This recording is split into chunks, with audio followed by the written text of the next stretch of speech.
कभी ना हीलिंग भी हमारा नया कंफर्ट जोन बन जाती है। मुझे ये रियलाइजेशन रिसेंटली हुआ। एक टाइम था जब मुझे समझ ही नहीं आता था कि मैं कुछ कर क्यों नहीं पा रही। बाद में रियलाइज़ हुआ कि मैं बहुत टाइम से सर्वाइवल मोड में थी। एंग्जाइटी थी, ओवर थिंकिंग थी, नमनेस थी। तब मैंने जर्नलिंग शुरू की, मेडिटेशन की, अपने इमोशंस को समझना शुरू किया और ऑनेस्टली ये बहुत करेजियस स्टेप था। लेकिन फिर धीरे धीरे मुझे एक और चीज़ रियलाइज़ हुई। मैं हीलिंग के नाम पर अपनी लाइफ होल्ड पर रखने लगी। मैं खुद से कहती थी अभी मैं हील कर रही हूँ, करियर बाद में देखूँगी, अभी माइंडसेट इम्प्रूव कर लेती हूँ, एक्शन बाद में, अभी रेडी फील नहीं कर रही, कल से शुरू करूँगी। और बिना नोटिस किए हीलिंग मेरा नया कंफर्ट जोन बन गई। तब मुझे समझ आया हीलिंग का मतलब लाइफ को पोज करना नहीं होता। हीलिंग और लाइफ साथ साथ चलती है। आप कंप्लीटली हील होने का वेट नहीं कर सकते। शायद हम कभी कंप्लीटली हील होंगे ही नहीं। हम सब लाइफ भर कुछ ना कुछ सीखते रहते हैं, बदलते रहते हैं।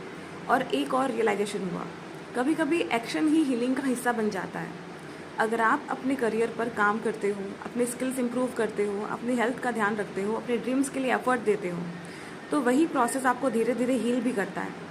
मैं ये सब इसलिए बोल पा रही हूँ क्योंकि मैं खुद इस फेज़ से गुजरी हूँ। मैं सालों तक गवर्नमेंट एग्ज़ाम्स की प्रिपरेशन कर रही थी। जब रिजल्ट्स वैसे ही नहीं आए जैसे मैंने सोचे थे, तो मैं पैनिक करने लगी, एंग्जाइटी बढ़ने लगी, फ्यूचर का डर अलग था।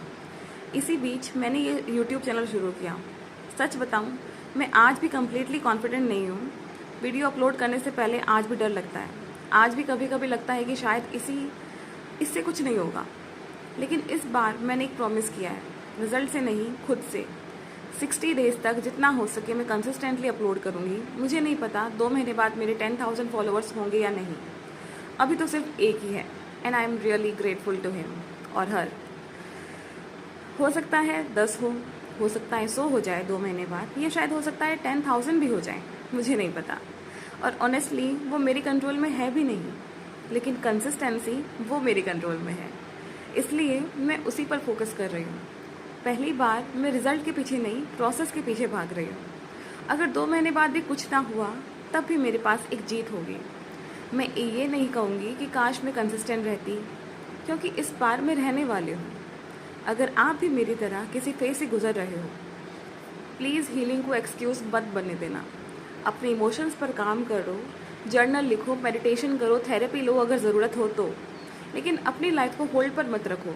एक वीकनेस उठाओ, उस पर काम करो। सारी वीकनेसेस पे एक साथ काम मत करो, बस एक।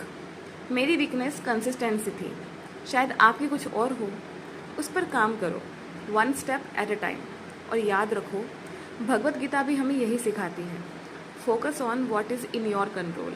रिजल्ट नहीं, एक्शन। मुझे नहीं पता मेरा फ्यूचर कैसा होगा, इनकम कब आएगी, चैनल ग्रो करेगा या नहीं, कोई गारंटी नहीं है। लेकिन इतना ज़रूर पता है, आज जो एक्शन मैं ले सकती हूँ वो मैं लूँगी। और अगर मेरी